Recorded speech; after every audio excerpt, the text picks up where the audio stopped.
inspiratif. Selamat datang di acara Bincang-Bincang Inspiratif bersama aku, Nurul Atika. Bincang-bincang penuh inspirasi, menambah insight baru dan energi positif. Oke, inspirator kita kali ini merupakan seorang mahasiswi dari Universitas Tidar yang bernama Kerin Maulia Dewi. Halo Mbak Kerin. Hai. Oke, sebelumnya mungkin Mbak Kerin bisa perkenalkan diri terlebih dahulu nih. Perkenalkan, nama aku Kerin Maulia Dewi. Aku mahasiswa Pendidikan Bahasa dan Sastra Indonesia semester akhir, jadi lagi skripsian juga gitu. Aku asalnya dari Banjarnegara. Oke, Mbak Kerin. Sebelumnya kalau boleh tahu nih, karena kan asalnya dari Banjarnegara, apakah Universitas Tidar ini merupakan kampus impian Mbak Kerin? Betul, ini pilihan pertama aku di SNBT. Kemudian karena jaraknya dekat dan ada program studi yang aku ingin tuju, jadi milih Untidar. Oke, tadi kan Mbak Kerin menyebutkan kalau Mbak Kerin ini ada di semester akhir ya. Nah, mungkin bisa diceritakan bagaimana sih kesibukan semester akhir itu? Ya, untuk mahasiswa semester akhir, khususnya aku pribadi, selain skripsi, aku juga lagi magang di Humas Untidar, kebetulan di Humas Untidar sebagai pelayanan, kemudian juga sebagai jurnalis, beberapa artikel di laman Untidar itu aku yang buat. Kemudian aku juga ngajar di Ruang Guru. Ruang Guru di Magelang ada 2 cabang, di Cecepen sama Partoyudan. Di sana aku sebagai master teacher bahasa Indonesia, LBI, PPU sama PBM. LBI, PPU dan PBM itu mata pelajaran atau subtopik dari UTBK itu sendiri. Selain itu aku juga jadi bendahara umum di Himpunan Pengusaha Muda Indonesia PT Untidar gitu. Selain itu aku juga punya komunitas namanya Duduk Setara. Jadi itu adalah komunitas yang peduli atas literasi dan kesetaraan gitu. Nah, di Duduk Setara juga sudah melakukan beberapa kegiatan bedah buku di dalam Untidar sendiri. Jadi di lingkungan kampus Untidar gitu. Oke, ngomong-ngomong soal komunitas nih Mbak, apakah komunitas itu Mbak dirikan sendiri atau gimana itu latar belakangnya? Oh ya, untuk konseptor sendiri aku pribadi, kemudian ketika pembangunan komunitas menjadi jadi gitu ya, jadi komunitas yang sudah bisa publik ikuti gitu, ada beberapa teman, salah satunya mahasiswa BSI juga, ada beberapa juga mahasiswa BSI kayak gitu. Jadi nggak sendiri sih, cuman idenya memang ide untuk membangun komunitas itu sendiri aku. Untuk tujuan dari komunitas ini itu apa Mbak?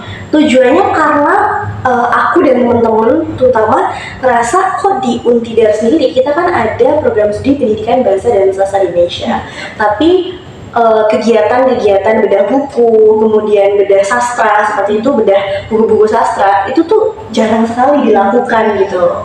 Jadi berangkat dari keresahan tersebut kami bangun komunitas ini. Sebenarnya komunitas ini tuh akan ada beberapa banyak cabang gitu. Salah satu cabangnya yaitu bahas tentang kesetaraan. Jadi concernnya teman-teman di dalam komunitas ini selain kita ingin bedah buku, tapi kami juga ingin berusaha menyampaikan gitu loh bentuk-bentuk kesetaraan itu sendiri. Nantinya juga harapannya setelah ini berdiri dalam beberapa tahun ke depan, kami juga akan ada teater, pertunjukan-pertunjukan seni yang beranak ya dari ide-ide sastra. Jadi misalnya ada cerpen nanti kita buatkan musikalisasi puisinya atau diubah menjadi, jadi kayak ada aliwahana gitu dari sastra berubah menjadi beberapa kesenian lainnya gitu. Termasuk juga monolog dan lain sebagainya. Seru juga ya Mbak. Ya, doa ini juga bisa terrealisasikan. Oke, kalau boleh tahu ini buku yang sudah dibedah itu ada apa saja?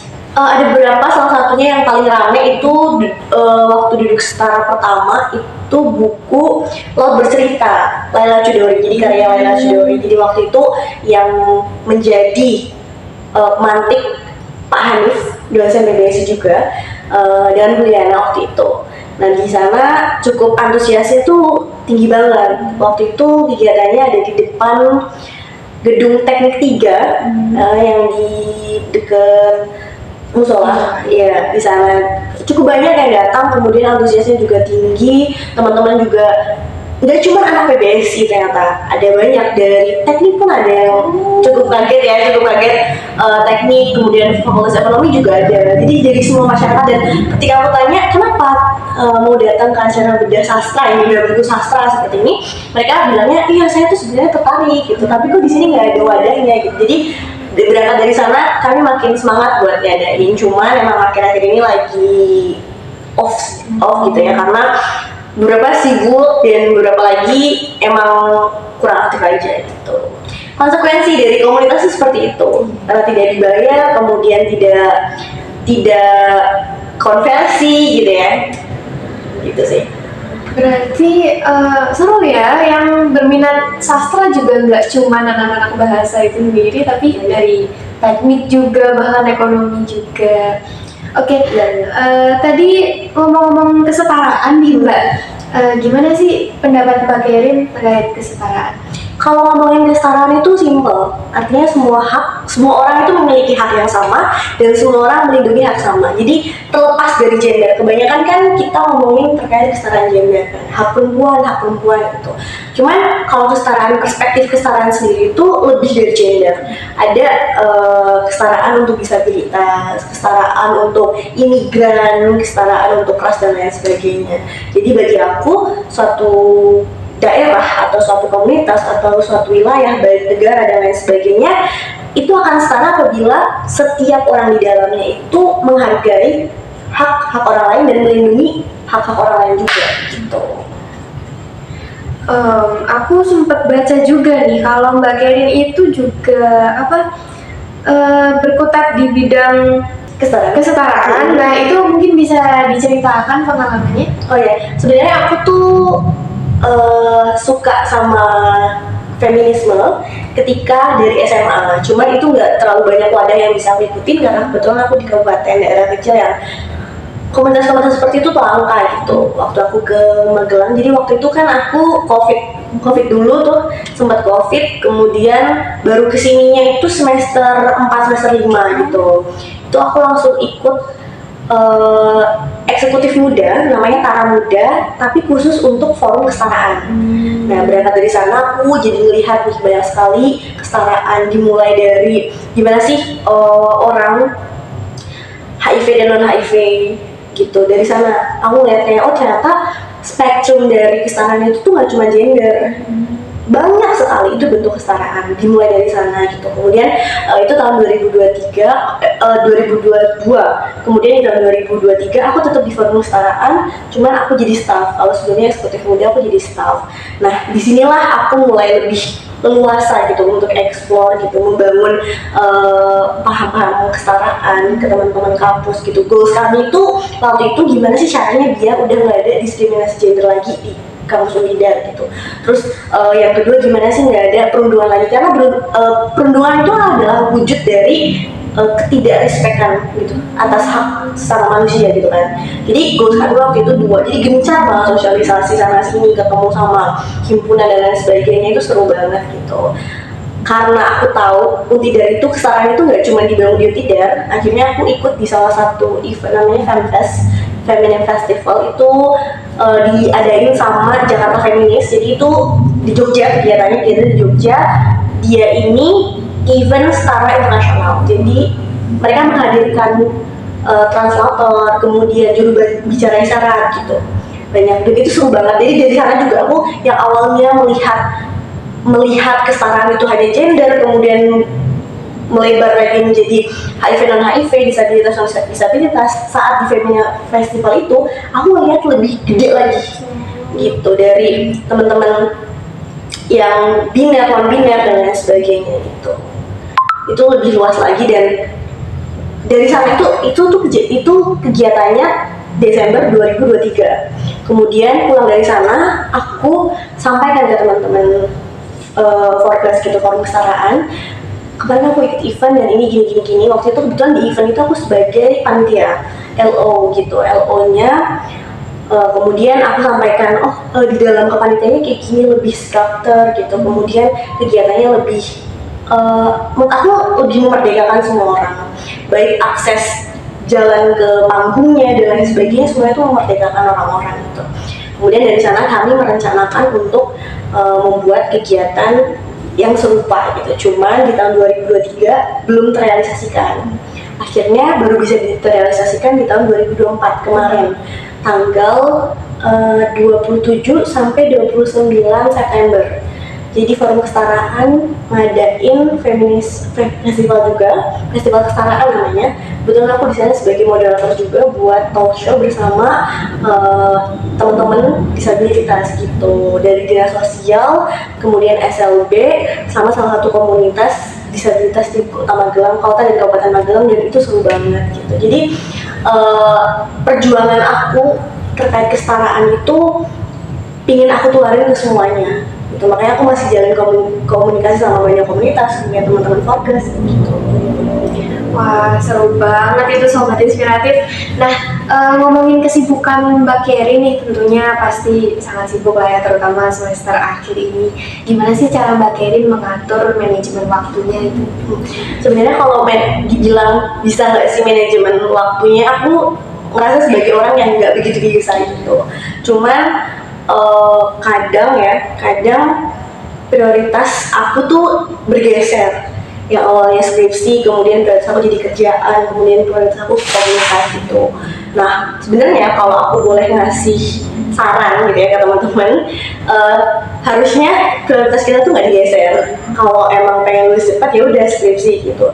Cuman masalahnya kalau aku pribadi ada yang saat itu juga nggak bisa digeser gitu. Contohnya kayak kerjaan, sekarang aku kerja dan aku juga megang komunitas, aku megang organisasi gitu. Jadi misalnya kayak kerjaan jam segini sampai jam segini ada ngajar gitu kan, tentu aku nggak bisa skripsian jam itu gitu. Makanya kalau orang-orang kayak aku ditanya manajemen waktu, kayaknya gak bisa jawab yang kayak bisa diikuti sama semua orang gitu loh. Jadi aku cuma nentuin prioritas aku hari ini aja gitu. Tapi skripsinya tetap aku kerjakan untuk Sempat keteteran gak sih Mbak, apalagi sambil kerja juga kan? sempat sih. Jadi di awal-awal setelah aku ikut kampus mengajar, aku selesai kampus mengajar itu di semester 7 gitu. Itu tiba-tiba tawaran kerjaan banyak banget gitu, dari ada pondok gitu, madrasah gitu.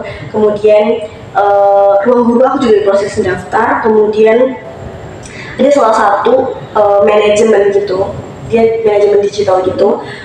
Aku tuh pernah ngobrol gitu sama HRD-nya gitu, dan end up mereka kontak aku, mau nggak coba buat kerja di sana gitu. Akhirnya aku coba kerja di sana sebagai tim R&D, dan itu keteteran banget karena aku pikir karena aku skripsiku juga R&D gitu, aku tahu prosesnya.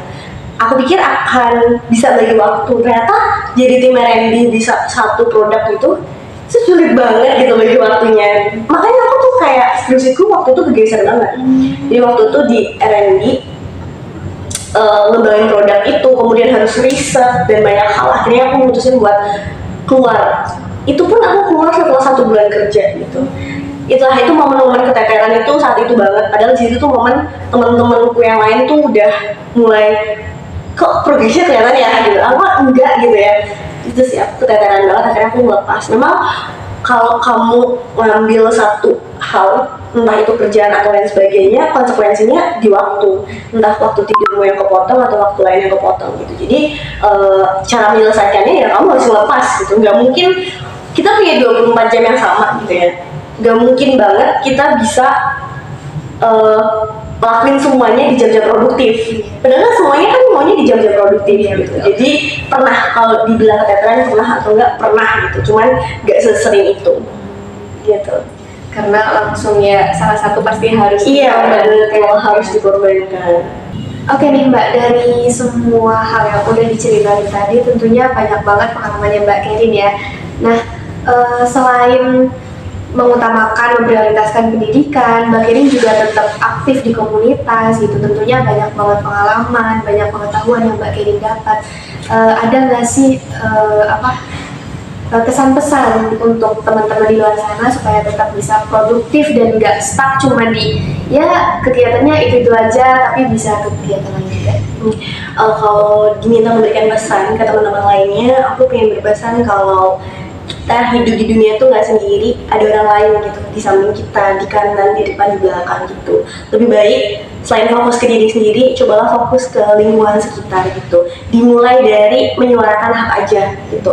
Menjadi orang yang peduli sama hak orang lain itu nggak harus donasi banyak gitu. Kita cukup aja bikin story Instagram against kekerasan atau support teman-teman korban-korban femisida dan lain sebagainya, itu udah termasuk bentuk dari kalian peduli sesama gitu. Jadi pesan aku, apapun yang terjadi, apapun kesibukan kalian, coba peduli dengan orang lain dengan menyuarakan hak-hak mereka kayak gitu. Oke, sobat inspiratif, tentunya kesan-pesan tadi akan semakin menambah insight kita dan juga semakin menambah energi positif kita. Oke, sampai jumpa lagi di Bincang-Bincang Inspiratif bersama saya Nurul Atika.